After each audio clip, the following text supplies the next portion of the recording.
all members of Partnership India who have come for this meeting. ఈ meeting కి వచ్చిన partnership India సభ్యులందరికీ కూడా యేసుక్రీస్తు నామములో నేను వందనాలు చెల్లిస్తున్నాను. Wish you all a God blessed new year. మీ అందరికీ కూడా మరి ప్రభు కేంద్రంగా ఉన్న క్రొత్త సంవత్సర శుభాకాంక్షలు అందిస్తున్నాను. Although we are in the midst of this pandemic, we know that God is in control of all things. మనం అందరం కూడా ఈ భయంకరమైన ఈ యొక్క పాండమిక్ మధ్యలో ఉన్నప్పటికీ ప్రభు అన్నిటిపై అధికారిగా ఉంటున్నాడని మనందరికీ కూడా తెలిసిన విషయమే. Even in the midst of this, God is fulfilling his divine purposes in our lives. ఈ యొక్క భయంకరమైన పరిస్థితుల్లో కూడా ఆయన యొక్క నిర్ణయాలు ఆయన మనందరి పట్ల కూడా నెరవేరుస్తున్నాడు. I praise God for the healing God has given Brother Krishnaya in the past couple of days. గత 2 దినాల్లో మరి ప్రభు కృష్ణయ్య గారికి ఇచ్చిన స్వస్థతను బట్టి దేవునికి వందనాలు చెల్లిస్తున్నాను. May the Lord continue to heal him fully so that he'll be continuing in the work the Lord has appointed for him. ప్రభు మరి ఆయనను ఇంకా స్వస్థపరుస్తూ మరి ఆయన సేవలో ఘనంగా వాడుకోవాలని ప్రార్థన చేద్దాం. Actually, Brother Krishnaya had called my husband to minister to you today. మొదటిగా నా భర్తను అడిగారు కృష్ణయ్య గారు ఈ దినం వాక్యం పంచుకోమని. But he has two meetings. I mean, he has got 2 programs today, so the token has fallen on me. Kurian గారికి ఈ దినము 2 వాక్య పరిచర్యలు ఉన్నాయి కనుక ఆ యొక్క భారము నాకు ఇవ్వబడ్డది. But suppose God thinks that the topic for today is to be better dealt by women. నిజంగా చెప్పాలంటే ఈ దినము మనం చూసుకుంటున్న ఈ ఆతిథ్యము అనే ఈ యొక్క అంశము మరి స్త్రీలు చెప్తేనే బాగుంటది. So the topic today is hospitality, the open home and its blessings. మరి ఈ దినం అంశం మనందరికీ తెలుసు, ఆతిథ్యము మరియు తెరిచిన గృహాలు అని. Actually there are 2 parts to it. We will do part 1 today and maybe part 2 at some other time. ఇందులో ఈ యొక్క టాపిక్ లో నాకు 2 పార్ట్స్ గా నేను చేసుకున్నాను. ఈ దినము మొదటి భాగాన్ని మనం చూస్తాము, మరి నెక్స్ట్ మంత్ వచ్చే నెలలో 2వ భాగాన్ని మనం చూడబోతున్నాం. The family once invited some guests over to their dinner. ఒక రోజు ఒక కుటుంబము కొంతమందిని అతిథుల్ని భోజనానికి పిలిచారు. So the grandfather asked the grandchild, Sarah, why don't you give the blessings? మరి గ్రాండ్ ఫాదర్ అన్నాడు, సారా నువ్వు ప్రార్థన చేయి భోజనానికి ముందు అన్నారు. So the child was a little perplexed. She asked, Grandpa, what shall I say? మరి ఆ సారా అన్నది, తాత నేనేమి ప్రార్థన చేయాలి అని అడిగింది. So the grandfather told Sarah, you just say what your grandma always says. Grand father తాతగారు ఏమన్నారంటే, మీ అమ్మమ్మ ఏం చేస్తుందో ప్రార్థన అలాంటి ప్రార్థనే చేయన్నారు. So the little girl at once said, కనుక ఆ పాప ఏమన్నదంటే, Lord, why did I ever invite these people over to dinner? ప్రభువా నేను ఎందుకు అసలు ఈ జనాలను అందరినీ కూడా భోజనానికి పిలిచాను అని అన్నదంట. So that's the kind of attitude we have in our hearts even when we serve people outside. కొన్నిసార్లు మనకి అలాంటి వైఖరే ఉంటది, ఇతరులకు మనం తెలియని వారికి భోజనము లేకపోతే ఆతిథ్యం ఇచ్చినప్పుడు. I remember one occasion when a young man, he's just new generation, just a new believer and a young person, ఒకసారి came to us unexpectedly. ఒక క్రొత్తగా ఉన్న క్రొత్త విశ్వాసి మా ఇంటికి వచ్చాడు. It was night time and we were going to have dinner. అది రాత్రి సమయము, సాయంత్రము మేము భోజనం చేయబోతున్నాం. So we invited him to join us. నువ్వు కూడా భోజనం చేయని చెప్పి మేము వెంటనే తను ఆహ్వానించాం. But he was very reluctant to join us. అసలు తను మాతో కలిసి భోజనం చేయడానికి చాలా సంకోచిస్తున్నాడు. And he kept saying, sorry, I am joining you for dinner. I didn't give you any prior notice for this. ఒకటే చెప్తున్నాడు, నన్ను క్షమించండి మీకు చెప్పకుండా నేను వచ్చాను, నన్ను క్షమించండి మీకు చెప్పకుండా నేను వచ్చాను. So it kept me thinking as to what is the concept people have about open home and hospitality. తను ఆ విధంగా నన్ను అడగటం వలన నేను ఆలోచించడం మొదలు పెట్టాను, ఎట్లాగా ప్రజలు ఆతిథ్యం గురించి లేదా తెరిచిన ఈ యొక్క గృహాల గురించి వైఖరి కలిగి ఉంటున్నారు అని నేను ఆలోచించడం మొదలు పెట్టాను. So people think that hospitality is something that we do when we invite people over to dinner, give them sumptuous food, and serve a good meal on the table. చాలా మంది ఆతిథ్యం అంటే ఏమనుకుంటున్నారంటే మనం ఇతరులను పిలిచి వారికి మంచి భోజనము కడుపు నిండా ఖరీదైన భోజనం పెట్టినప్పుడే అది ఆతిథ్యం అని. For many people, having someone other than the family entertaining guests or giving others a place of stay has become a big burden these days.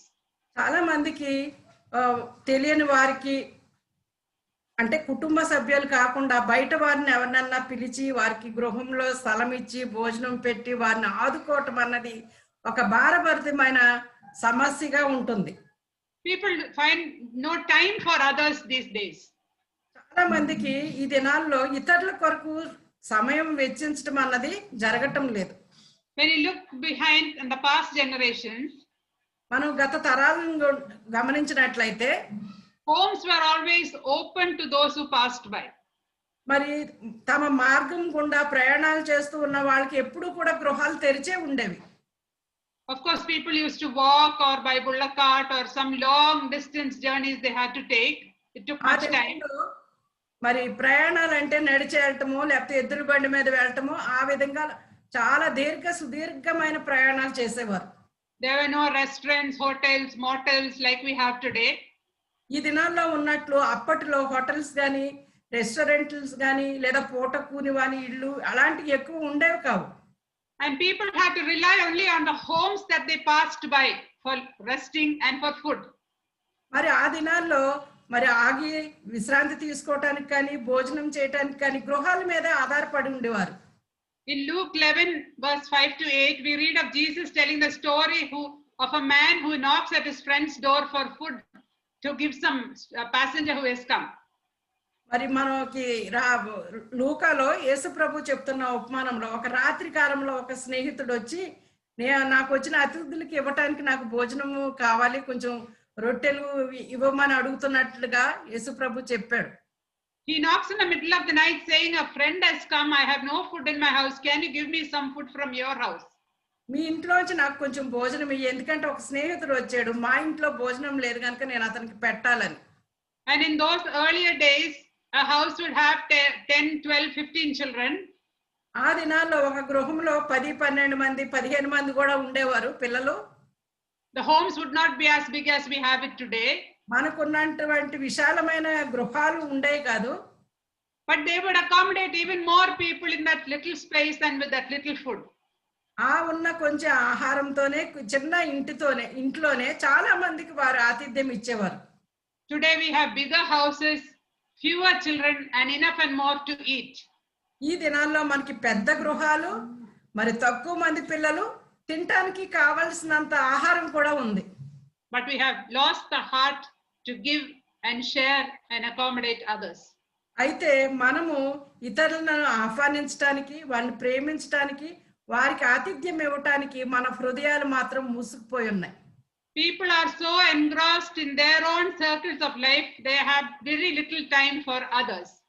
ఈ దినాల్లో ప్రజలందరూ కూడా చాలా పనుల్లో మునిగిపోయి ఉన్నందువలన ఇతరులకు సమయం కేటాయించడానికి వారికి మనసు లేదు. And because of this, the open home concept is slowly getting extinct, even in Christian circles, and hospitality is becoming a rare, vanishing virtue. ఈ దినాల్లో ఇలాంటి వైఖరి ఉండటం వలన మరి క్రైస్తవ్యంలో కూడా క్రిస్టియన్ సర్కిల్స్ లో కూడా మరి ఆతిథ్యం అనేది అంతరించిపోయింది. మరి ఈ యొక్క మంచి వర్చ్యూ అంటే ఈ యొక్క మంచి లక్షణము మరి అదృశ్యమైపోయింది. Today most people value money and material things more than relationships and human life. ఈ దినాల్లో మరి అందరూ చాలా మంది డబ్బుకి మిగిలిన వాటికి ప్రాధాన్యం ఇస్తూ సంబంధాలకి వ్యక్తులతో సమయం గడపడానికి ప్రాముఖ్యత ఇవ్వటం లేదు. Now there are so many examples in scripture that we see in this topic that we are dealing today. ఈ ఆతిథ్యం అనే ఈ అంశం గురించి బైబిల్లో చాలా రిఫరెన్స్లు ఉన్నాయి. In Hebrews 13:2 we read that Abraham, he entertained angels by inviting those people in. మనం హెబ్రీ 13:2లో మరి అబ్రహాము ఆతిథ్యం ఇవ్వటం వలన మరి దేవదూతలకి ఆతిథ్యం ఇచ్చాడు. When we read in Genesis chapter 13 verse 3 onwards, మరి ఆదికాండము 13వ అధ్యాయము 3వ వచనం నుంచి చూస్తుంటే we see Abraham inviting the people in. He washes their feet, asks them to sit down, and then he goes to the kitchen side. Chapter 18. Yes, you want us to read Genesis chapter? You don't need to read. Okay then. Okay. Genesis, just we know the story. Genesis 18. మనందరికీ తెలిసిన కథ కదా. మరి అబ్రహాము ఆ మస్తకి వృక్షం క్రింద ఉన్నప్పుడు తన దగ్గరికి మరి స్ట్రేంజర్స్ అంటే అపరిచితులు వస్తారు. వచ్చినప్పుడు తను మీరు ఇక్కడ ఉండండి, నేను మీ కొరకు భోజనం సిద్ధం చేసుకొస్తాను అని చెప్పి వాళ్ళని అక్కడ కూర్చొని పెడతాడు. Only 3 people had come. Yeah. Next. Only 3 people had come as guests. ముగ్గురు మాత్రమే వచ్చారు అక్కడికి. But Abraham goes to Sarah and tells her to knead 3 measures of meal and make cakes. అయితే అబ్రహాము సారా దగ్గరికి వెళ్ళి మరి 3 మానికల పిండితో మరి రొట్టెలు చేయని చెప్పి చెప్తాడు. And he goes to catch a goat and kill it, lamb. తను పరిగెత్తుకుని వెళ్ళి ఒక మేక పిల్లని తీసుకొచ్చి మరి పని వాళ్ళకి ఇస్తాడు భోజనం సిద్ధం చేయమని. The 3 measures of meal that we see there will be about 4 kilos in our measure today. మనకి ఆదికాండంలో చెప్తున్న ఆ 3 మానికలు 4 కేజీల పిండితో సమానం. Just imagine if in our home the husband comes and tells the wife, come on, you need 4 kilos of wheat and make some chapati today. Some guests have come. ఈ రోజుల్లో గెస్టులు వచ్చారు, అతిథులు వచ్చారు కనుక 4 కేజీల గోధుమ పిండి గబగబా పిసికి చపాతీలు చేయంటే ఎట్లాగా ఫీల్ అవుతారు ఆడవాళ్ళు? What kind of response will be received from the kitchen? మరి వంటగదిలో నుంచి ఎలాంటి రెస్పాన్స్ వస్తది?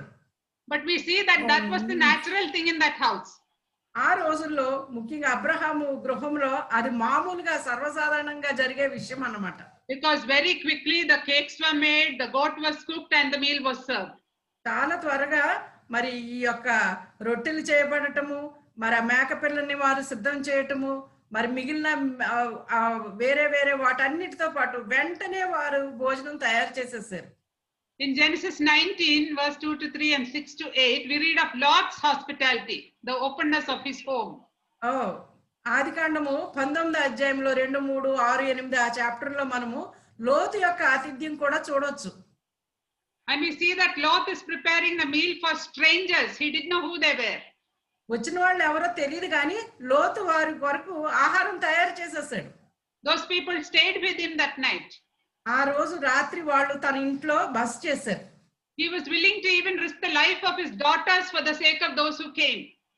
ఆ వచ్చిన యొక్క అతిథుల కొరకు తన కుమార్తెలను కూడా మరి ఒక ప్రమాద స్థితికి వెళ్ళటానికి ఒప్పుకున్నాడు. And in Genesis 24 and verse 31, మరి ఆదికాండం 24:31 వచనంలో మనం ఏం చూస్తున్నామంటే we read of Laban telling Eliezer, why do you stand outside? I have prepared the house and a place for your camels. Laban చెప్తున్నాడు, ఎందుకయ్యా నువ్వు బయట నిలబడ్డావు ఎలియాజరుతో, నేను నీ కొరకు ఉండటానికి బసను, నీ యొక్క ఒంటెలన్నిటికీ కూడా ఆహారము స్థలము నేను సిద్ధం చేశానని చెప్తున్నాడు. So there is place not only for Eliezer, there is place for camels also to stay in Laban's house.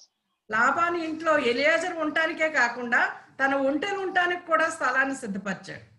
And we see Jethro asking his daughters, where is he? Why is it that you have left that man? Call him that he may eat bread. Exodus 2:20. ఇత్రో మరి తన కుమార్తె అయిన సిప్పోరాను అడుగుతున్నాడు, అక్కడ వచ్చిన వ్యక్తి ఎవరు, తనని ఎందుకు మీరు అక్కడ వదిలేసి వచ్చారు, వెంటనే పిలుచుకురండి, తన మనతో కలిసి భోజనం చేస్తాడు అని. Manoah and his wife, we read of their hospitality. మనోహ తన భార్య మరి ఏ విధంగా మరి ఆతిథ్యం ఇచ్చారో కూడా మనకు తెలుసు. A stranger first appeared to his wife. మరి ఒక అస్సలు పరిచయం లేని వ్యక్తి వాళ్ళ దగ్గరికి వస్తాడు. Her husband was not there at that time. భర్త లేనప్పుడు వచ్చాడు. Then she told her husband that a stranger like this appeared to me. ఒక తెలియని వ్యక్తి నాకు పరిచయం అయ్యాడు, నాకు కనపడ్డాడని చెప్తుంది. Then we see that Manoah is praying, Lord, send him once more to us. అయ్యో అతను వచ్చి వెళ్ళిపోయాడు, అయితే ప్రభువా మళ్ళీ అతను ఎవరో మళ్ళీ పంపని మనోహ ప్రార్థన చేస్తాడు. And then we see that that stranger came again. అప్పుడు ఆ అపరిచితుడైన వ్యక్తి మళ్ళీ వస్తాడు వీళ్ళ దగ్గరికి. And they readily prepared food for the stranger who appeared to them. Judges 13 and 15. మరి అది జడ్జెస్ లో ఇది ఉన్నది. న్యాయాధిపతులు 13-15లో ఏముందంటే ఆ స్ట్రేంజర్ మరి రావటము, వీళ్ళు అతని కొరకు భోజనం తయారు చేయటం అన్న విషయం మనం చూడొచ్చు. We are very familiar with the widow of Zarephath. జారేఫతులో ఉన్న విధవరాలి సంగతి మనందరికీ కూడా పరిచయమే. 1 Kings chapter 17, 10-15. మరి 1వ రాజులు 17వ అధ్యాయము 10-15 వచనాల్లో ఈ సంగతి మనం చూస్తాం. She was picking up wood just for one meal. ఒక్క పూటకి భోజనం చేసుకుందామని కట్టెలు ఏరుకుంటా ఉంటది. What was her future after that? ఆమె భవిష్యత్తు ఏంటి ఆ తర్వాత? Death. చనిపోదాము, లాస్ట్ గా చివరిగా ఒకసారి భోంచేసి చనిపోదామని అనుకుంటుంది.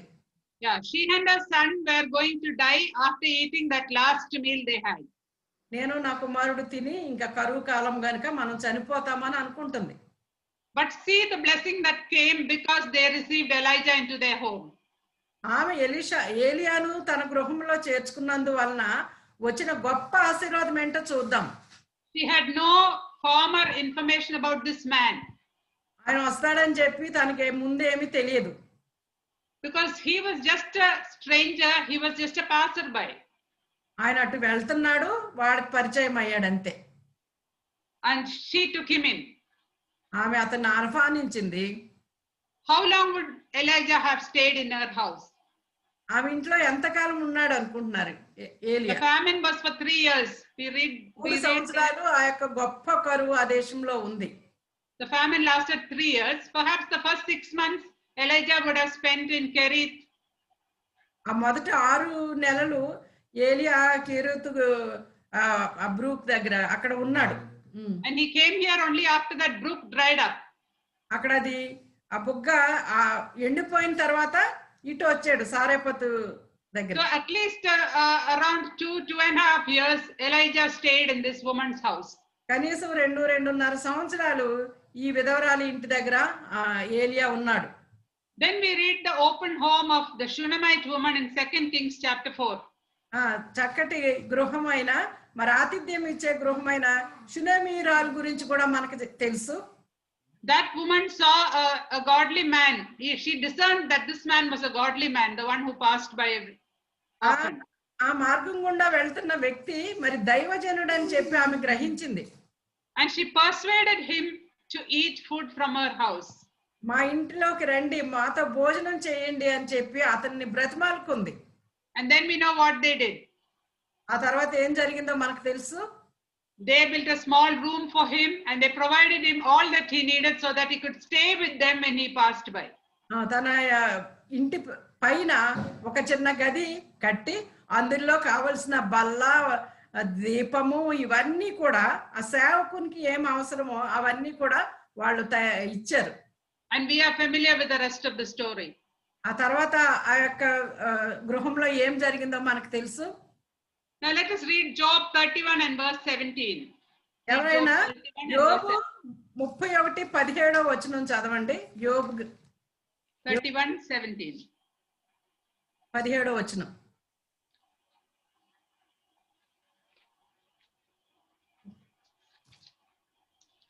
తల్లిదండ్రులు లేని వారిని నా అన్నంలో కొంచెమైనా నువ్వు తిననీయక నేను ఒంటరిగా భోజనం చేసిన ఎడల. I have not eaten my morsel by myself so that the fatherless could not eat it. ఏం చెప్తున్నాడు యోబు? నేను తండ్రి లేని వారు తినకుండా నేను ఎప్పుడూ కూడా భోజనము చేయలేదు. The same chapter, let us read verse 32. అదే అధ్యాయంలో 32వ వచనము మనం చూద్దాం.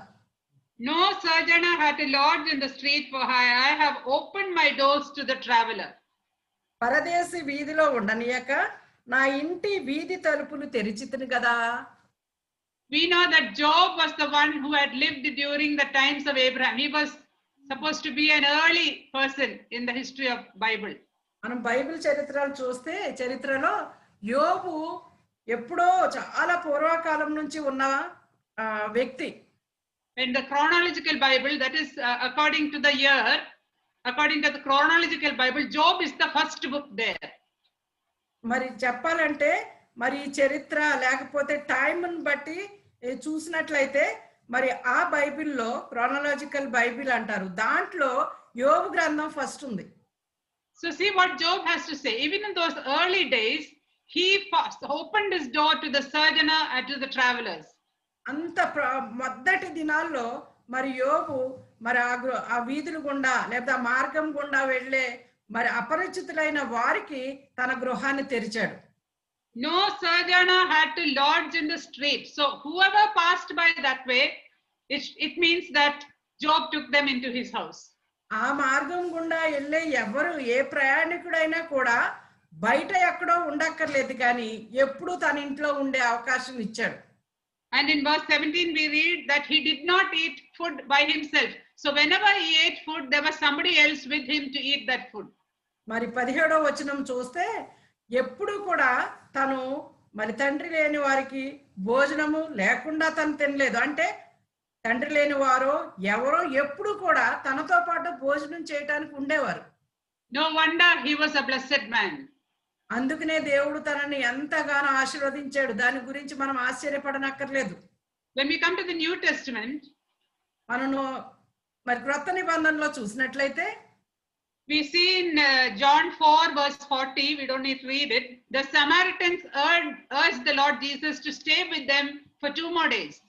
యోహాను సువార్త 4వ అధ్యాయం 40వ వచనంలో ఆ సమరయులు యేసు ప్రభును మా దగ్గర ఉండు అని చెప్పి బ్రతిమలాడుకున్నారు. Mary and Martha and Lazarus opened the doors of their home for Jesus during his earthly sojourn. మరి యేసు ప్రభు ఈ లోకంలో జీవించుండగా మరియా, మార్తా, లాజరు ఎప్పుడు కూడా వారి గృహాన్ని యేసు ప్రభుకి ఆయన శిష్యులకి తెరిచి ఉంచారు. He loved that family so much so that in John chapter 11, 3 times it is mentioned there that Jesus loved that home. Verse 3, 5 and 36. Chapter 11, 3, 5 and 36. మరి యోహాను సువార్త 11వ అధ్యాయంలో 3 సార్లు యేసు ప్రభు ఆ గృహాన్ని లేదా మరియా, మార్తా, లాజర్ని ఎంతో ప్రేమించాడని రాయబడి ఉంది. So he stayed with them so often that a close bond developed between that family and Jesus. ఈ కుటుంబంతో యేసు ప్రభు చాలా సార్లు సమయం గడిపాడు గనుక వాళ్ళతో ఒక చక్కని సంబంధం నెలకొల్పబడింది. When we come to the book of Acts, అపోస్తల కార్యంలో మనం చూసినట్లయితే we see Barnabas taking Paul to himself. మరి బర్నబా పౌలుని తన దగ్గర చేర్చుకున్నట్లు మనకు తెలుసు. Here was a man who was against Christianity and nobody was willing to accept him. మరి పౌలుని ఎవరు కూడా మరి ఒప్పుకోవట్లేదు, చేర్చుకోవట్లేదు, ఎందుకంటే తాను క్రైస్తవ్యానికి వ్యతిరేకంగా పనిచేశాడు గనుక. But we see Barnabas taking Paul to his home. మరి బర్నబా అయితే పౌలుని తన ఇంట్లోకి చేర్చుకున్నాడు. Then in Corinth, in chapter 18, verse 1 to 3, we see Aquila and Priscilla taking Paul to their house. మరి కొరింథీలో మరి అపోస్తల కార్యాల్లో ఉంది, మరి అకుల, ప్రిసిల్లా మరి పౌల్ని తన వారి గృహంలోకి చేర్చుకున్నట్లుగా తెలుస్తుంది. A deep and long-lasting friendship developed between them. వారి మధ్య మరి అకుల, ప్రిసిల్లా, పౌలు మధ్య మరి చక్కటి లోతైన సంబంధము చిరకాలము, చాలా కాలం అది వారితో ఉంది. And when we read chapter 18, Acts chapter 18 and verse 11, he stayed there for a year and a half.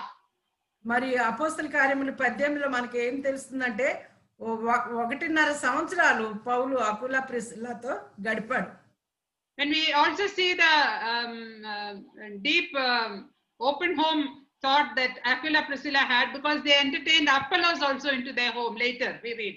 అంతేకాకుండా అధ్యాయం 24వ వచనం నుంచి చూస్తే వాళ్ళు అపోల్లోను కూడా మరి వారి గృహంలో చేర్చుకున్నారు. And they took this young man, taught him the scripture, and he became profitable to the kingdom of God. మరి అపోల్లోని వారు చేర్చుకుని ఈ యొక్క యవనస్తుడికి చాలా విషయాలు వాళ్ళు నేర్పించిన వలన అపోల్లో చాలా ఆశీర్వాదకరంగా మొదటి శతాబ్దంలో ఆ సంఘాల్లో వాడబడ్డాడు. We read of Lydia, who talked to the people who came to the beach there, seashore. మరి సముద్రపు తీరాన్న తన దగ్గరికి వచ్చిన ఆ వ్యక్తులతో లూదియా మాట్లాడిన విషయాలు మనం గమనించవచ్చు. In Acts chapter 16 and verse 15, we see that she compelled the apostles to come and stay with her. మరి అపోస్తల కార్యాలు 16వ అధ్యాయంలో మనం చూస్తున్నాం, వాళ్ళని 15వ వచనం వాళ్ళని బలవంతం చేసిందంట. వచ్చి నాతో ఉండండి అని చెప్పి బలవంతం చేసినాను ఉంది.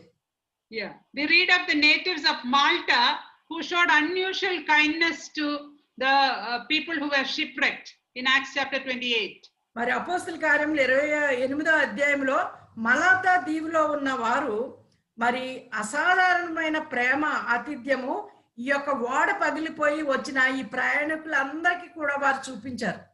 In Acts 28 and verse 7, we read of one Publius who entertained them for 3 days. అపోస్తల కార్యములు 28:7 వచనంలో పిబ్లి అనే వ్యక్తి వారి ఇంటిలో కూడా ఈ యొక్క పౌలు వీరంతా కూడా మరి 3 దినాలు బస చేసినట్లుగా మనం చూడొచ్చు. Then we have no time to speak of Jason and Mnason and Gaius and so many others in the scripture. మరి యాసోను మాసోను తర్వాత గేయజ్ గాయి అన్న వీళ్ళందరికీ కూడా ఆతిథ్యం దొరికింది. వారు ఆతిథ్యం ఇచ్చారు, ఆతిథ్యం పొందుకున్నారు. That is the kind of hospitality that the scripture talks about. అలాంటి ఆతిథ్యం గురించి మరి లేఖనాల్లో మనం చదువుతున్నాం. It is a demonstration of our obedience to the 2 greatest commands that the Lord said in Matthew 22. మత్తయి సువార్త 22వ అధ్యాయంలో యేసు ప్రభు చెప్పిన 2 ఆజ్ఞలకు ఆతిథ్యం అనేది ఒక నిదర్శనంగా ఉంది. Verse 22, Matthew 22 verse 37 to 40, love the Lord your God with all your heart and love your neighbor as yourself. మరి ఈ యొక్క 2 ఆజ్ఞలు ఏంటంటే, నీ దేవుడైన యెహోవాను నీ పూర్ణ హృదయంతో, నీ పూర్ణ ఆత్మతో, నీ పూర్ణ శక్తితో సేవించు, నీ యొక్క పొరుగు వారిని నిన్ను వలె నీ పొరుగు వారిని ప్రేమించు అన్న ఈ 2 ఆజ్ఞలు. Now, what is the nature of this hospitality? What is the nature of hospitality? మరి ఈ ఆతిథ్యం యొక్క మరి గుణము లేకపోతే ఏ విధంగా ఉండాలి? స్వభావం. Biblical hospitality is not entertaining special guests or well-known friends. మరి బైబిల్ ప్రకారంగా ఆతిథ్యం అంటే బాగా తెలిసిన వారిని లేదా సొంత వారికి ఆతిథ్యము ఇవ్వటం కాదు. It is about showing love, concern and sharing what we have with a stranger. మరి తెలియని వారితో కూడా వారితో ప్రేమను మరి ఇంటిని అవసరాలు వారి పట్ల భారం కలిగి ఉండటం అన్నది నిజమైన ఆతిథ్యం. Hospitality is commanded to every believer. మరి ఆతిథ్యం అన్నది ప్రతి ఒక్కరికి ఇవ్వబడిన ఆజ్ఞది. It is not something that we can opt out from. అయితే చేస్తే చేయొచ్చు లేకపోతే లేదు అన్నది లేదు. In Romans 12:13, రోమ 12:13 వచనంలో we can read that verse. Romans 12:13. రోమ 12:13 వచనం.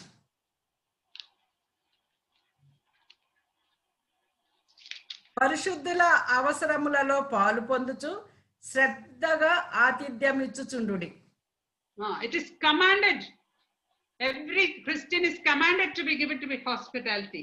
ఇది కొంతమందికి ఇవ్వలేదు కానీ అందరికి ఇచ్చారు. పరిశుద్ధుల అవసరాల్లో మీరు పాలు పొందుతూ ఆతిథ్యం ఇవ్వ మరవకుడి. Be given to hospitality. ఆతిథ్యం ఇవ్వండి. It is not a gift that only a few people receive. ఏదో ఇదొక తలాంతు గాని కృపావరం కాదు, ఏదో కొంతమందికే అది ఇవ్వబడలేదు. In 1 Timothy 3:2, 1 తిమోతి 3:2 వచనము, when speaking of the requisites for a minister in the church of God, సేవకులకు లేదా మరి బిషపులకి అది వారికి ఉండవలసిన లక్షణాల్లో ఒకటి ఏంటంటే, it is said that he should be a hospitable man. తను అతిథి ప్రియుడు అని ఉంది. మనం చూస్తే బైబిల్లో అతిథి ప్రియుడు అంటే ఆతిథ్యం ఇచ్చేయటానికి ఇష్టపడేవాడు. In Titus 1:8, elders and deacons have to be given to hospitality. సంఘ పెద్దలు మరి పరిచారకులు అందరూ కూడా తీతులో కూడా ఏముందంటే వారు అతిథి ప్రియులుగా ఉండవలసింది, వారికి ఉండవలసిన ఒక అర్హత. In Titus 1:8. మరి తీతు 1వ అధ్యాయము 8వ వచనంలో మనం చూస్తాం.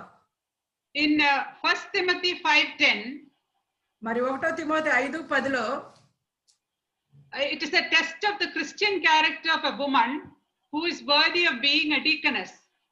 మరి ఒక డీకన్ గా ఒక పరిచారకురాలుగా ఉండాలి అంటే ఒక స్త్రీకి ఉండవలసిన లక్షణం ఏంటంటే ఆతిథ్యం ఇచ్చే లక్షణం.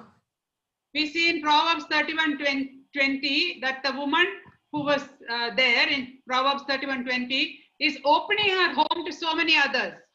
మరి సామెతలు 31 మరి 20వ వచనంలో ఏముందంటే మరి ఒక గుణవతి అయిన భార్య ఆమె లక్షణం ఏంటంటే తన గృహాన్ని ఇతరులకు తెరుస్తుంది, తన చెయ్యి చాపుతుంది అని ఉంది. దీనులకు తన చెయ్యి చాపును.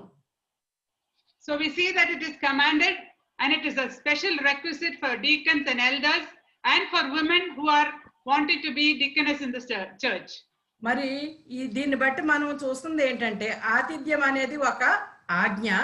అది పరిచర్య చేస్తున్న సేవకులకేంటి మరి స్త్రీలైనా కూడా పరిచర్య చేసే ప్రతి వారికి ఉండవలసిన లక్షణం.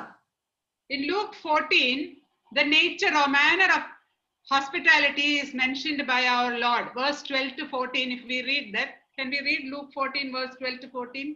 లూకా 14వ అధ్యాయంలో మనం చూస్తే 12 నుంచి 14 వచనాల్లో మరి యేసు ప్రభు చెప్పినది మనం చూడొచ్చు. లూకా ఎవరైనా చదవాలంటే చదవచ్చు.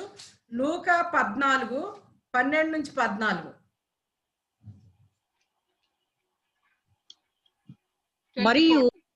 మరియు ఆయన తన్ను పిలిచిన వారితో ఇట్లా నేను నీవు పగటి విందైనను రాత్రి విందైనను చేయనప్పుడు నీ స్నేహితులైనను నీ సహోదరులైనను నీ బంధువులైనను ధనవంతులకు నీ పొరుగు వారినైనను పిలువవద్దు. వారు ఒకవేళ నిన్ను మరలా పిలుతురు కనుక నీకు ప్రత్యుపకారము కలుగును.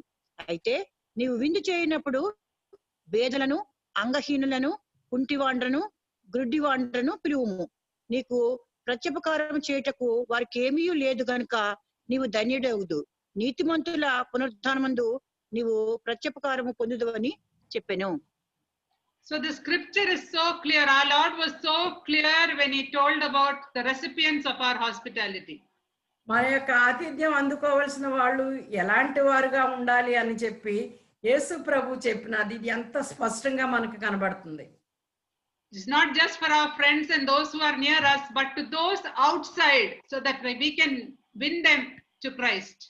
అది మన సొంత స్నేహితులు, మన బంధువులు లేదా ధనవంతులు కాదు, కానీ మిగిలిన వారు, మనకు తెలియని వారు, అవసరతల్లో ఉన్నవారు, వారికి మనం ఆతిథ్యం ఇవ్వాలి. In Hebrews 13:1, the word used for hospitality, we know that the scripture New Testament is written in Greek. The word used for hospitality there means love for strangers. ఇక్కడ హెబ్రీలో మనకి ఆతిథ్యం అన్న మాట చూసినప్పుడు అక్కడ వాడబడిన గ్రీక్ భాష యొక్క అర్థం ఏంటంటే మరి తెలియని వారి కొరకు ప్రేమ కలిగి ఉండటం, తెలియని వాళ్ళ విషయమై ప్రేమ కలిగి ఉండటం. The word used is xenia, Xenia. Xenia అన్న మాట అక్కడ వాడబడ్డది గ్రీక్ లో. It is the readiness to show hospitality, generosity to strangers and entertain them in one's home. ఒకరి ఇంటిలో, దాని అర్థం ఏంటంటే ఒకరి ఇంటిలో వాళ్ళకి ప్రేమ చూపుతూ వారిని చక్కగా ఎంటర్టైన్ చేయమంటే వినోదంగా వారితో చక్కగా పరిచయం కలిగి ఉండటము అని. Xenia is the ancient Greek rule for hospitality. Xenia అనే ఆ యొక్క మాట చాలా పురాతనమైన మాట. అది ఆ ఏన్షియంట్ గ్రీక్ లో, ఆ పురాతన కాలము లేదా గ్రీకు నాగరికతలో మరి ఇలాంటి చక్కటి ఆతిథ్యమును చూపించటము అన్నటువంటి అర్థాన్ని కలిగి ఉంది. It is generosity and courtesy shown to those who are far from home. మరియు వారి గృహాలకి చాలా దూరంగా ఉన్న వారికి మర్యాద పూర్వకమైన చక్కటి ప్రేమ ఆతిథ్యము చూపించటం. It is showing guest friendship with them. వారికి కావాల్సిన అంటే మనం ఇవ్వగలిగినంత చక్కని మరి ప్రేమ లేకపోతే స్నేహ భావము వారితో కలిగి ఉండటం. The Greeks believed that the god Zeus, who is the protector of Xenia, that is protector of hospitality, used to come as a stranger to their homes. మరి గ్రీకులు వారు నమ్మేది ఏంటంటే ఈ యొక్క ఒక దేవత, ఆ దేవత ఈ యొక్క సేనియస్ అనే ఈ యొక్క హాస్పిటాలిటీ లేదా ఆతిథ్యం అనే దానిని వారు ఎంతో దీవిస్తారు. వారు దాని పట్ల దాని వైపు చూస్తూ ఉంటారు అని వాళ్ళు నమ్మేవారు, గ్రీకులు నమ్మేవారు. So whenever an unknown person knocked at their door, they would think that it is Zeus who has come there. కనుక ఎవరైనా అపరిచితులైన వాళ్ళు వారి గృహానికి వచ్చి తలుపు తట్టినప్పుడు వారు దేవతే లేకపోతే ఆ రూపంలో వచ్చారు మారువేషంలో అన్నటువంటి దృక్పథం వాళ్ళు కలిగి ఉండేవారు. So the ancient Greeks always used to open their doors to strangers and to unknown people and extend their hospitality to them because they thought that their God was visiting them. కనుక వాళ్ళు ఎప్పుడు కూడా పురాతన గ్రీకులు ఎప్పుడు కూడా ఎవరు వచ్చి వారి ఇంటికి వచ్చినా వారిని ఎప్పుడు కూడా ఆహ్వానించేవారు. ఎందుకంటే వాళ్ళు దేవత దేవుడు ఈ రూపంలో మా దగ్గరికి వచ్చారని చెప్పి ఎటువంటి వారికైనా వారి గృహాలు తెరిచి ఉంచేవారు. That is the same thought we have in Hebrews 13:1 and 2. కనుక అలాంటి అర్థమే మరి హెబ్రీ Can we read? 1-2 వచనాల్లో మనం చూస్తాం. Can we read that? Hebrews 13:1 and 2. ఆ వచనం ఎవరైనా చదవండి. సహోదర ప్రేమ నిలువరంగా ఉండనీయుడి, ఆతిథ్యం చేయ మరొకడి, దాని వలన కొందరు ఎరుగకే దేవదూతలకు ఆతిథ్యం చేసిరి, మీరును వారితో కూడా బంధింపబడినట్టు బంధం. Okay. Do not forget to entertain strangers, for by so doing some have unwittingly entertained angels. మరి ఆతిథ్యం ఏమో మరవద్దు, ఎందుకంటే దాని వలన తెలియకుండానే కొంతమంది దేవదూతలకు ఆతిథ్యం ఇచ్చారని చెప్పి హెబ్రీ 13లో మనం చూస్తున్నాం. This is the same concept that there is in the Greek, ancient Greek. మరి పురాతనమైన గ్రీకు నాగరికతలో ఉన్నటువంటి అవగాహనే ఇలాంటి అర్థమే ఇక్కడ కూడా మనం చూస్తున్నాం. So it is extending hospitality to strangers with generosity, courtesy and friendship. మరి ప్రేమ పూర్వకంగాను మర్యాద పూర్వకంగాను మరి చక్కగా విరాళంగా మరి వారికి And because of this, ఇవ్వటం అన్నమాట. and because of this, building a close relationship and a bond with them. మరి ఆతిథ్యం ఇవ్వటం వలన వారితో మనము చక్కటి సంబంధము కలిగి ఉండగలుగుతాం. Now I want to tell a few words about women and hospitality. ఇప్పుడు మరి స్త్రీలు ఆతిథ్యం అన్న విషయం కొంత మనం జ్ఞాపకం చేసుకుందాం. The hospitality and openness of a home depends very much on the woman in the home. మరి గృహంలో ఉన్న స్త్రీ మీదే ఎక్కువగా మరి ఆతిథ్యం ఇవ్వటము, గృహాన్ని తెరిచి వాడటం అన్నది ఆధారపడి ఉంటుంది. I remember some years ago, one brother very pathetically, he was telling my husband, I want to invite so many people to my home. I want to help those who are in need, but my wife is not ready or willing for that. ఒకసారి నాకు ఒకటి జ్ఞాపకం వస్తుంది. ఏంటంటే ఒక brother మా భర్తతో చెప్తున్నారనమాట, నాకు మా ఇల్లు తెరిచి అనేక మందికి ఆతిథ్యం ఇవ్వాలి, వారిని చేర్చుకోవాలి, వారితో సమయం గడపాలి, వారికి సహాయం చేయాలని నాకు చాలా ఆశగా ఉంది, కానీ నా భార్య ఆ విషయంలో సహకరించట్లేదని చెప్పారు. There are many men who are large-hearted to accommodate people in their homes, but are unable to do so because of their wives.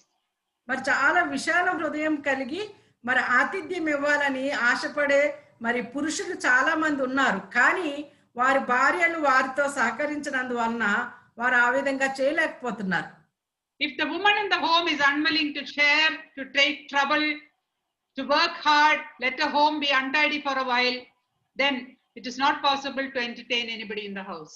ఒక స్త్రీ పర్వాలేదు, నేను కష్టపడి పని చేస్తాను, నా ఇల్లంతా కూడా గలిబిలైపోయి బాగోపోయినా పర్వాలేదు, నేను ఎంతైనా నష్టపోవడానికి ఇష్టపడుతున్నాను అని అనుకోకపోతే ఆ యొక్క గృహంలో ఆతిథ్యం అన్నది జరగనే జరగదు. There are some homes that will not even accommodate their parents into their home for some time. ఈ దినాల్లో కొంతమంది ఉన్నారు, ఈవెన్ సొంత తల్లిదండ్రులను కూడా మరి చూసుకోవటానికి ఇంట్లో ఉండనివ్వటానికి ఇష్టపడని వాళ్ళు. Therefore, the hospitality and openness of a home depends mainly on the nature of the woman in the home. కనుక మరి ఆతిథ్యం అనేది మరి ఇంటిలో ఉన్న వారిని పిల్లల్ని చూసుకోవటం అనేది అంతా కూడా మరి ఒక స్త్రీ మీదే ఆధారపడి ఉంటుంది. It does not depend on the number of items on the table which we can eat. మనం ఆతిథ్యం ఇవ్వటం అన్నది ఏదో మనం ఏమి వాళ్ళకి పెడుతున్నాము, ఎన్ని రకాల కూరలు, వంటలు, ఆహారం పదార్థాలు ఇస్తున్నాం అన్నది కాదు. The food may be just kanji and chilies. గంజిని పచ్చిమిరపకాయలు అవ్వచ్చు భోజనం. But the joy and love behind it is what matters. కానీ అది కలిసి తినటంలో వచ్చే ఆ యొక్క ఆనందమే ప్రాముఖ్యమైంది. So the women in the home need to be prepared with an open heart to receive and entertain people in their homes. కనుక మరి గృహంలో ఉన్న స్త్రీ తన గృహాన్ని తెరిచి మరి ఇతరులను మరి ఆహ్వానించడానికి మరి ఇష్టమైన వ్యక్తిగా ఉండాలి. God has created woman with an emotional instinct so that she can show her love and kindness and willingness to others, to serve others. దేవుడు స్త్రీని ఎలాగ మరి సృష్టించాడంటే ప్రేమ మరి జాలి చక్కగా మరి ఇమోషనల్ గా ఇతరులను ఆదుకునే హృదయం ఆమెకి ఇచ్చాడు. కనుక దానిని వారు ఉపయోగించుకోవాలి. Now what is the heart of the matter? I want to tell you about the heart of the matter. Why do we do this? అసలు దీని అంతటికి ముఖ్యం ఏంటి, ఏంటి ప్రాముఖ్యమైనది, ఈ యొక్క ఆతిథ్యం విషయంలో ప్రాముఖ్యమైన విషయం ఏంటి అనుకుంటున్నాం. The heart of the gospel is rooted in hospitality. మరి ఆతిథ్యము అనే దాని మీదే మరి సువార్త అంతా కూడా మరి రూటెడ్ అంటే నాటబడి ఉంది. God reached out to me when I was helpless. నేను సహాయములో లేని నిస్సహాయ స్థితిలో ఉండగా దేవుడు నన్ను ఆదుకున్నాడు, నా దగ్గరికి వచ్చాడు. God reached out to me when no one else cared for me. ఎవరు కూడా నా గురించి శ్రద్ధ తీసుకున్నప్పుడు ప్రభువు నన్ను చేర్చుకున్నాడు, ఆదుకున్నాడు. God reached out to me and saw my need. దేవుడు నన్ను చూసి నా అవసరతను గ్రహించాడు. And God sent Christ in search of me to give me a new life. నాకు నూతన జీవం ఇవ్వటానికి నన్ను వెతుక్కుంటూ యేసు ప్రభుని లోకానికి పంపించాడు. God brought me into a new relationship. నూతనమైన సంబంధం కలిగి ఉండటానికి దేవుడు నన్ను ఏర్పాటు చేసుకున్నాడు. And God has given me a new and eternal home. దేవుడు నాకు నిత్యమైన నిత్యత్వము మరి నిత్య జీవాన్ని కాకుండా మరి యొక్క పరలోక రాజ్యాన్ని కూడా నాకు అనుగ్రహించాడు. God opened to me all the blessings of heaven that he has. మరి ఆయన దాచి ఉంచిన ఆశీర్వాదాలన్నీ కూడా దేవుడు నాకు అనుగ్రహించాడు. There is nothing that God has withheld from me because of what I am. నేనేమై ఉన్నానో దానిని బట్టి ఆయన ఏది కూడా పట్టుకుని కొన్ని ఇవ్వకుండా కొన్ని ఇచ్చి లేడు, ఆయన అన్ని గ్రహించాడు. Yeah, so hospitality is rooted in the love of God. కనుక ఆతిథ్యం అనేది దేవుని యొక్క ప్రేమలో మరి పాతుకుపోయినటువంటిది. Max Lucado, there's an author and pastor Max Lucado, you might have read some of his books. మరి మ్యాక్స్ లికాడో అనే ఒక వ్యక్తి, ఆయన చాలా బుక్స్ రాశాడు. ఆయన ఈ విధంగా అన్నాడు. He writes that hospitality opens the door to uncommon community.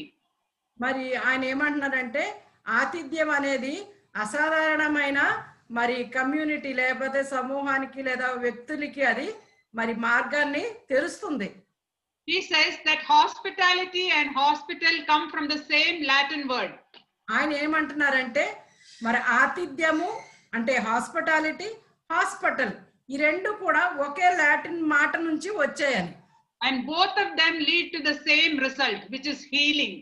Yeah, hospitality ఆతిథ్యము, హాస్పిటల్ ఆ రెండిటి యొక్క ప్రభావము లేదా ఫలితం ఏంటంటే ఒకటి అదేంటంటే హీలింగ్ లేదా స్వస్థత. Max Lucado says that when you open your door to someone, you are sending a very important message. నువ్వు ఈయన ఏమంటున్నారు అంటే నీవు నీ గృహాన్ని ఇతరులకు తెరిచినప్పుడు నీవు ఒక సందేశం వాళ్ళకి అందిస్తున్నావు. You matter to me and to God. That's the message. ఏంటి ఆ సందేశం అంటే దేవునికి నాకు నువ్వు చాలా ప్రాముఖ్యమైన వ్యక్తివి. You may think you are just saying come over to my house for a visit and come over and stay. మనం అనుకోవచ్చు లేదా నువ్వు అనుకోవచ్చు ఏదో నేను నా ఫ్రెండ్నో లేదా అపరిచితులైన వాళ్ళని కూడా పిలుస్తున్నాను, రండి మా ఇంటికి, నా దగ్గర ఉండండి, మా ఇంట్లో గడపండి అని. But Max Lucado says the other person hears it as, I am worth the effort you are taking. కనుక ఈయన ఏం చెప్తున్నారు అంటే, ఆ వ్యక్తి నీ యొక్క ఆహ్వానాన్ని అందుకునే వ్యక్తి ఏమనుకున్నాడంటే, నేను ఈయనకి చాలా ప్రాముఖ్యమైన వ్యక్తిని అన్నటువంటి సందేశం వాళ్ళు పొందుతున్నారు. This is what Apostle Paul must have felt when Aquila and Priscilla took him into their home. బహుశా అపోస్తలుడైన పౌలు కూడా ఈ విధంగానే అనుకుని ఉంటాడు. మరి In Acts chapter 7, yeah. Aquila Priscilla మరి అపోస్తల కార్యాలు 18వ అధ్యాయంలో పౌలుని ఆహ్వానించినప్పుడు పౌలు కూడా ఈ విధంగానే అనుకుని ఉంటాడు. Yeah, he was coming, traveling, exhausted from his journey from Athens. మరి ఆ ఏథెన్స్ నుంచి చాలా మరి కష్టమైన పరిస్థితుల నుంచి తను ప్రయాణం చేసి, చాలా సున్నితమైన ప్రయాణం చేసి వచ్చి అలసిపోయి ఉన్నాడు. He might have been discouraged because of an seemingly unsuccessful ministry there. అక్కడ జరిగిన మరి పరిచర్య అంత ఫలభరితంగా లేదు అన్నటువంటి నిరాశతో కూడా పౌలు ఉండి ఉంటాడు. But when he came to Corinth, he found a couple who was lovingly taking him into their own home. కనుక కొరింథీకి వచ్చినప్పుడు తను చక్కటి ప్రేమ గల ఈ యొక్క భార్యాభర్తల్ని తను కలుసుకుని తను మరి అక్కడ పరిచయం చేయబడ్డాడు. In 2 Corinthians 2:3, we see him writing, I was with you in weakness, fear and much trembling. మరి 2వ కొరింథీలో తను రాసేటప్పుడు, నేను మీ మధ్యన ఉన్నప్పుడు మరి చాలా బలహీనుడుగాను, భయపడుతూను, మరి వణుకుతూ కూడా ఉన్నానని. Aquila's and Priscilla's home was like an oasis to him in a desert. మరి అకుల ప్రిస్కిల్లా వాళ్ళ ఇల్లు మరి పౌలుకి ఎలాగుందంటే, ఒక పెద్ద ఎడారిలో మరి నీళ్లు జలాలు కనబడితే ఎట్లాగుంటాయి, ఓఎస్ఎస్ మనకు తెలుసు కదా, మరి ఎడారిలో జలాలు కనబడితే ఎట్లాగుంటుందో అలాగుంది పౌలుకి అకుల ప్రిస్కిల్లా వారి యొక్క గృహం. So the heart of the matter is, కనుక మనం గ్రహించే విషయం ఏంటంటే ప్రాముఖ్యమైంది, as a follower of Jesus, we are called to be hospitable to others. మరి యేసు ప్రభు యొక్క బిడ్డలుగా మనం అందరం కూడా ఆతిథ్యం ఇవ్వవలసిన వారంగా ఉంటున్నాం. To be a hospital, a place of healing to others. మరి స్వస్థత, హీలింగ్ అన్నది జరిగే స్థలముగా ఉండాలి మన గృహాలు. By which we help those who are going through the storms of life. మరి జీవితంలో వాళ్ళ యొక్క కష్టాల్లోనూ మరి భయంకరమైన తుఫానుల్లో ఇరుక్కున్న వారికి మరి అక్కడ చక్కటి ఓయాసిస్ లాగా జలాలు ఉన్న పరిస్థితిని మనం కల్పించాలి. Especially those who are coming from other faiths whom their parents and others have got away with.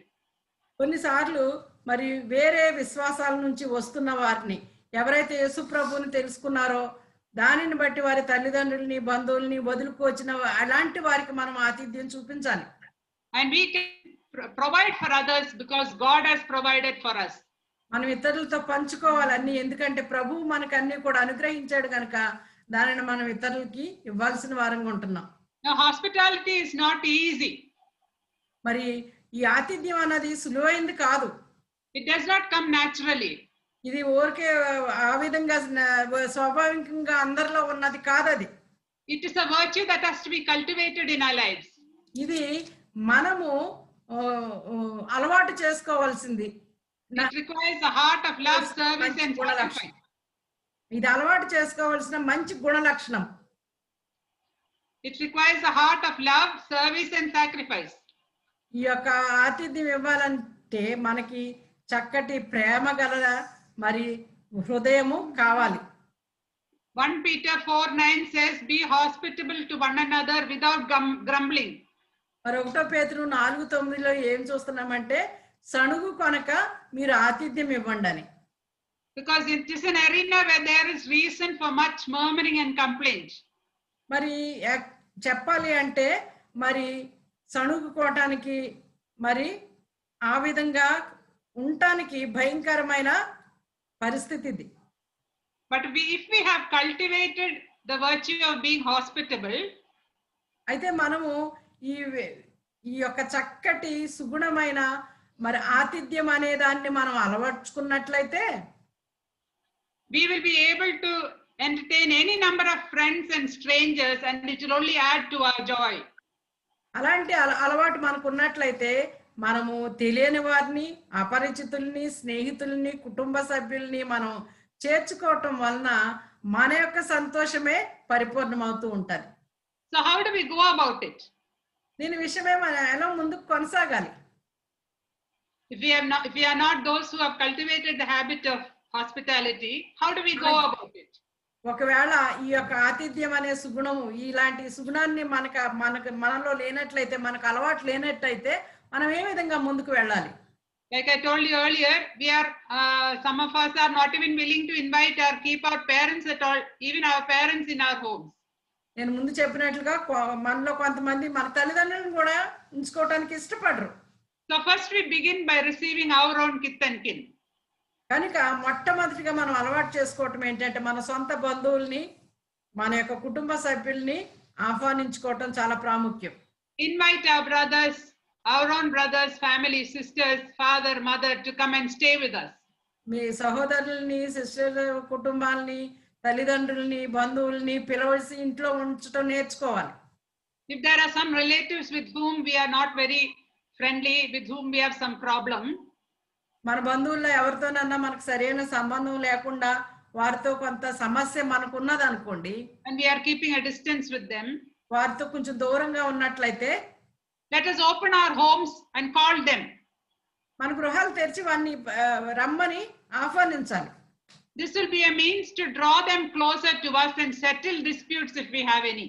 దీని ద్వారా ఏమవుతుందంటే మనం దగ్గరగా కలుసుకోవటము, మనలో ఉన్న యొక్క తేడాలని, ఆ యొక్క అనుమానాలన్నిటినీ కూడా సరి చేసుకోవటానికి గొప్ప అవకాశంగా ఉంటుంది.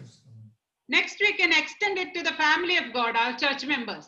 ఆ తర్వాత మన యొక్క దేవుని గృహానికి, అంటే మన సంఘస్థులకి, మన చర్చిలో ఉన్న బ్రదర్స్ సిస్టర్ని మరి ఆహ్వానించడం మొదలు పెట్టొచ్చు. Call the widows and families of our church over to our house for a stay over. మన ఇంట్లో మన చర్చ్ మెంబర్స్ లో ఎవరైనా విడోస్ ఉంటే, మరి భర్తలు లేనివారు లేదా భార్యలు లేనివారు, అలాంటి వారిని పిలిచి వారితో సమయం గడపొచ్చు. Call the young people of our church to stay over. కొన్నిసార్లు మన సంఘంలో ఉన్న యవనస్తులందరినీ పిలవండి. Thereby we will enhance the relationship and we will edify and strengthen and support spiritually to the people. కనుక ఆ విధంగా చేయటం వలన వారికి మనకి మధ్య ఉన్న సంబంధాన్ని ఇంకా గట్టిగా లేదా పటిష్టం చేసుకోవటమే కాకుండా మరి వారిని మనము ఎడిఫై చేయటం అంటే ఏంటి, వాళ్ళని దేవునిలో కట్టడానికి మనకి సమయం దొరుకుతుంది. We know of Martin Luther. He was a famed father of Reformation. మనందరికీ కూడా మరి మార్టిన్ లూథర్ గారు తెలుసు. ఆయన పునరుద్ధరించడం, రిఫర్మేషన్ యొక్క తండ్రి, ఫాదర్ ఆఫ్ రిఫర్మేషన్ అని అంటారు ఆయన్ని. He considered hospitality to be the central, most important part of Christianity. ఆయన మార్టిన్ లూథర్ గారు ఏమన్నారంటే, మరి ఆతిథ్యం అన్నది క్రైస్తవ్యానికి చాలా మూలమైంది. He said it is responsible for the growth and health of the members of the body of Christ. మరి క్రీస్తు సంఘము ఎదగటానికి, అది వ్యాపించటానికి మరి ఆతిథ్యం అన్నది చాలా ప్రాముఖ్యమని. He and his wife Katie are so well known for opening their doors to others. మరి Martin Luther గారు, ఆయన భార్య క్యాథరిన్, వాళ్ళిద్దరూ కూడా ఈ యొక్క ఆతిథ్యం ఇవ్వటంలో చాలా ముందుండేవారంట. Lutheran historians, they write that their great house was always full to the brim. Lutheran ఈ యొక్క చరిత్రకారులు ఏమి రాశారంటే, ఎప్పుడు కూడా వాళ్ళ ఇంట్లో ఎక్కువ మంది జనము ఉండేవారంట. Full to the brim. అసలు అది ఇది అంటే పొంగిపోతున్నట్టు అనమాట, ఖాళీ లేదు, ఇంకా ఇంట్లో స్థలం లేనంత మంది ఉండేవారు. It is said that Martin Luther taught the word of God at the meal table. అలాంటప్పుడు భోజనం చేసేటప్పుడు మార్టిన్ లూథర్ అందరికి వాక్యాన్ని పంచుకునేవాడంట. The great truths of justification and righteousness and all that was taught around the table of Martin Luther, it is said. కనుక ఆ దినాల్లో మరి నీతిమంతుడు విశ్వాసం మూలంగా మరి నీతిమంతుడు అవుతాడు వ్యక్తి అని, మరి వాక్యం యొక్క ప్రాధాన్యత ఇవన్నీ కూడా మార్టిన్ లూథర్ గారు బోధిస్తూ ఉండేవారు. So after extending it to the church, let us extend that hospitality to those outside the church, outside the world. మన సంఘంలో ఉన్న వారికి ఆతిథ్యాన్ని మనం ఇచ్చిన తర్వాత ఇంకా బయట వారిని కూడా మనము ఆహ్వానించవచ్చు. Our hospitality can be a means of sharing the gospel with those who have not heard it. అయితే దేవుని వాక్యం తెలియని వారికి, మరి సంఘం బయట ఉన్న వారికి మన గృహంలో ఉన్న ఆతిథ్యం ద్వారా దేవుని వాక్యం వినడానికి అవకాశం లభిస్తుంది. It can heal broken hearts and mend wrecked lives and cause many to come to know Christ. ఈ యొక్క ఆతిథ్యం ద్వారా మరి శిథిలమైపోయి లేదా భగ్నమైపోయి విచ్ఛిన్నమైపోయినటువంటి జీవితాలు కట్టబడవచ్చు, మరి రిపేర్ చేయవచ్చు, లేదా సరి చేయబడవచ్చు. There are so many in the outside world who are hurting and who need a place of comfort and solace. మరి యొక్క బయట ప్రపంచం ఎంతో మంది ఎంతో బాధపడుతూ మరి ఆదరణ కావాల్సిన వారు చాలా మంది ఉన్నారు. They can be our own friends of our own children. కొంతమంది మన స్నేహితుల యొక్క పిల్లలు అయి ఉండొచ్చు. We should invite our children's friends in. కనుక అలాంటి పిల్లల్ని, మన యొక్క స్నేహితుల యొక్క పిల్లల్ని మన ఇళ్లకు పిలవచ్చు. So by coming to our homes, they should come to know who Jesus Christ is. ఆ విధంగా వారు మన దగ్గరికి రావటాన్ని బట్టి యేసు ప్రభు ఎవరో వాళ్ళు గ్రహించగలుగుతారు. When we have with us a person who can give the peace that passes all understanding, why can't we give it to others? మరి మన దగ్గరికి వచ్చినప్పుడు మన దగ్గర ఉన్న మరి మనకి శాంతి సమాధానము అనుగ్రహించే వ్యక్తి మన దగ్గర ఉన్నాడు గనుక మన ఇండ్లకు వచ్చే వారికి ఆయన అది ఇవ్వగలడు. Next, our homes can be opened to those who have been cast out of their homes for the sake of the gospel. మరి ఇంకా ఎవరనంటే సువార్త నిమిత్తము వారి గృహాలని వదులుకుని వచ్చిన వాళ్ళకి మన గృహము వారి గృహం వలె ఉండవచ్చు. My own father-in-law, he had to leave his home at the age of 18 because he came to know Christ. మా మామగారు 18 సంవత్సరాలప్పుడు తన గృహాన్ని వదిలిపెట్టి బయటికి రావాల్సి వచ్చింది. ఎందుకంటే ఆయన యేసు ప్రభువుని సొంత రక్షకునిగా అంగీకరించినందువలన. His parents could not understand what he was telling. తను చెప్తున్నది ఆయన తల్లిదండ్రులు అర్థం చేసుకోలేరు అసలు. Although they were all Christians, this Orthodox Christian family, they could not understand what he was speaking about Christ. వారు క్రైస్తవులే అయ్యారు. మరి చాలా పురాతనమైన ఆర్థడాక్స్ క్రిస్టియన్స్ గా వాళ్ళు కేరళలో ఉంటున్నప్పటికీ ఈయన యేసు ప్రభువుని సొంత రక్షకునిగా అంగీకరించినప్పుడు ఆ నామకార్థపు క్రైస్తవ్యం నుంచి బయటకు వచ్చినప్పుడు వారికి ఏమాత్రం కూడా అర్థం అవ్వలేదు. He set out of his home wearing the only dress that he had, and on the way a mother in the next house gave him a New Testament. That was his only belonging when he went out of his house. ఆయన గృహం వదిలేసినప్పుడు ఆయన దగ్గర ఉన్న ఆస్తి ఏంటంటే ఆయన వేసుకున్న బట్టలు, ప్రక్కింటి ఆమె ఈయనకి ఎప్పుడో ఇచ్చిన క్రొత్త నిబంధన, ఈ రెండతోనే ఆయన వెళ్ళాడు. Just the clothes he wore and a New Testament. ఆయన వేసుకున్న బట్టలు క్రొత్త నిబంధనతో ఆయన తన గృహాన్ని వదిలిపెట్టారు. But the faith he had in Christ led him to so many other Christian homes that made him their own child. అయితే ఆయనకున్న విశ్వాసాన్ని చూసి మరి అనేకమైన క్రైస్తవ గృహాలలో ఆయన వాళ్ళ కుమారుడిగా పరిగణింపబడ్డాడు. So many homes all around Kerala became second home to him.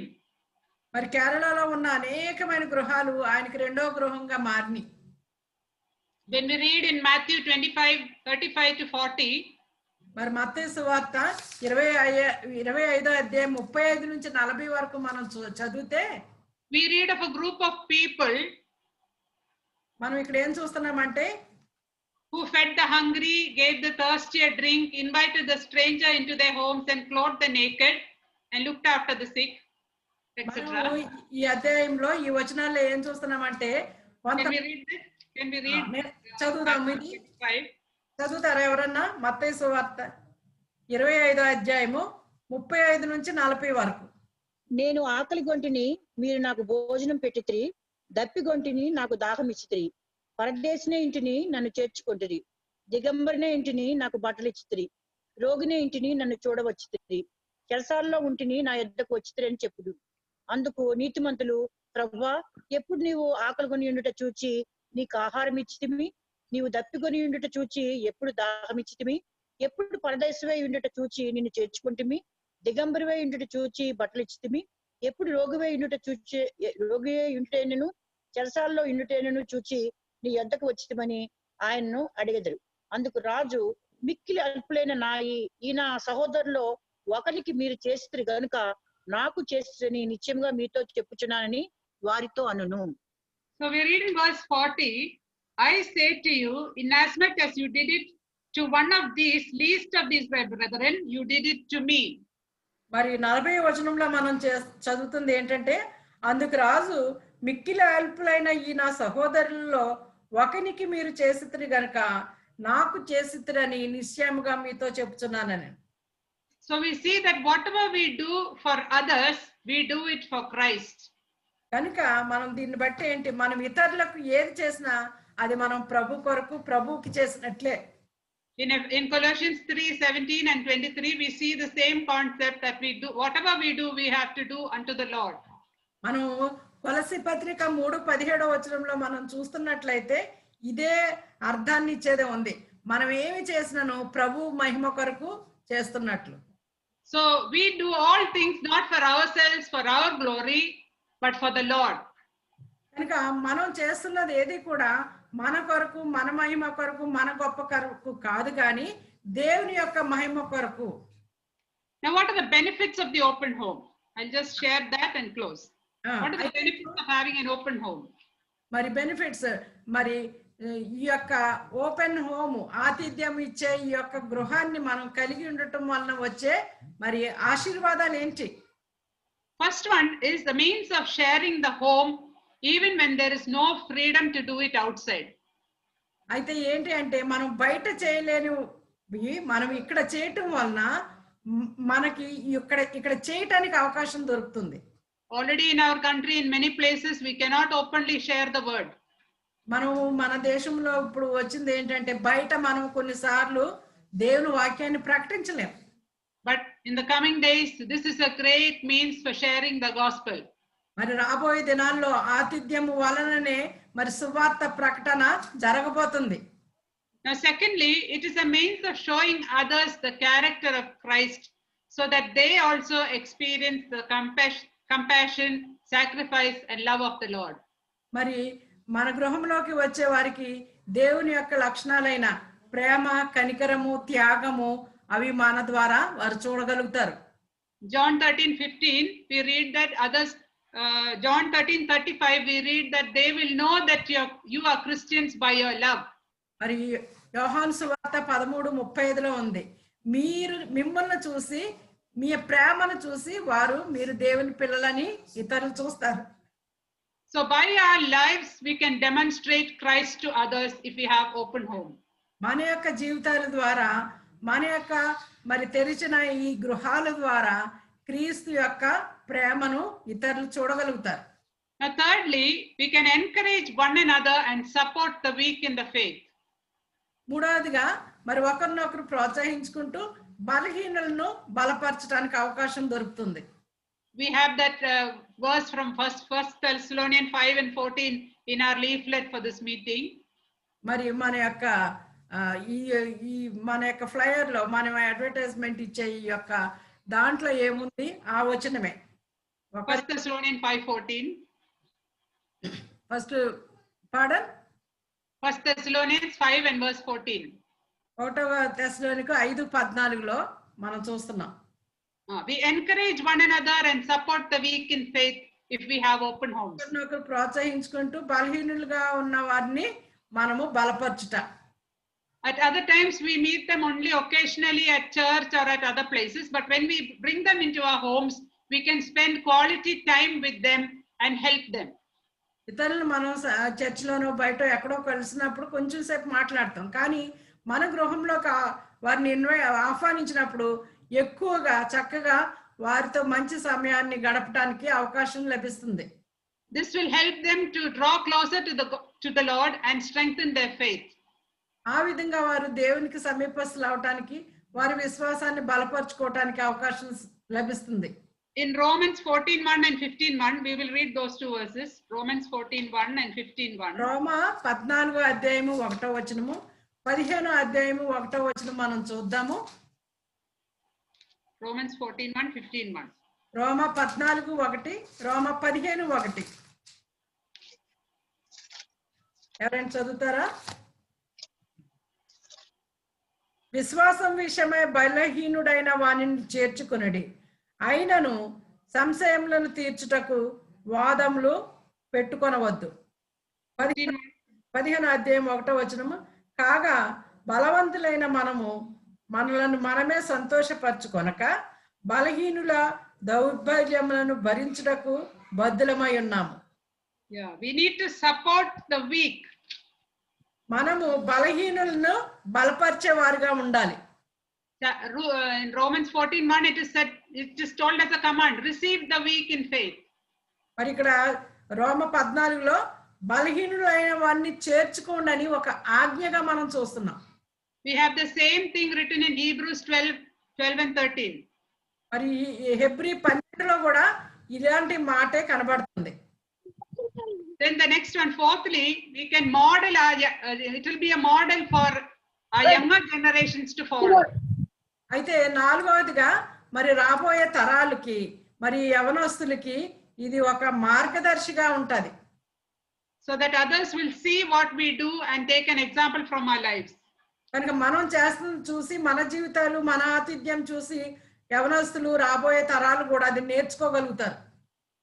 In Acts 20 and verse 35, మరి అపోస్తుల కార్యములు 20:35వ వచనంలో when we read there, I have shown you in every way by laboring like this that you must support the weak and remember the words of Lord Jesus, that he said, it is more blessed to give than to receive. అపోస్తలుడైన పౌలు రాస్తూ అంటున్నాడు, మీరు మరి బలహీనులైన వారిని జ్ఞాపకం చేసుకుంటూ ఏమి చేయాలో అవన్నీ కూడా నేను మీకు చూపించాను నా జీవితం ద్వారా. ఇంకా ఏం చెప్తున్నాడంటే, మరి ఇచ్చుట కంటే పుచ్చుకొనుట కంటే ఇచ్చుట మేలు, ఇచ్చుట ధన్యం అని చెప్తున్నాడు. Paul is boldly telling them that I have shown you it in every way. ప్రతి విషయంలో కూడా నేను మీకు మార్గదర్శిగా ఉన్నాను అని చెప్తున్నాడు. So when we do it, we are modeling it to the next generation. కనుక మనం చేస్తున్నది మరి రాబోతున్న తరానికి ఒక మార్గదర్శిగా వారు దాన్ని అనుసరించేదిగా ఉంటుంది. And the fifth blessing is that there will be great reward in eternity. ఇంకా అన్నిటికంటే గొప్పది ఏంటంటే 5వదిగా మరి నిత్యత్వంలో మనకి గొప్ప బహుమానం లభిస్తుంది. So let us in the coming days take heart and keep our homes open for others. మనం రాబోయే దినాల్లో మరి ఈ యొక్క వాక్యాన్ని మన హృదయాల్లో ఉంచుకుంటూ మన గృహాలను తెరిచేవారుగా, ఆతిథ్యం ఇచ్చేవారుగా, ప్రభు యొక్క ఆజ్ఞను నెరవేర్చేవారుగా మనం ఉండాలి.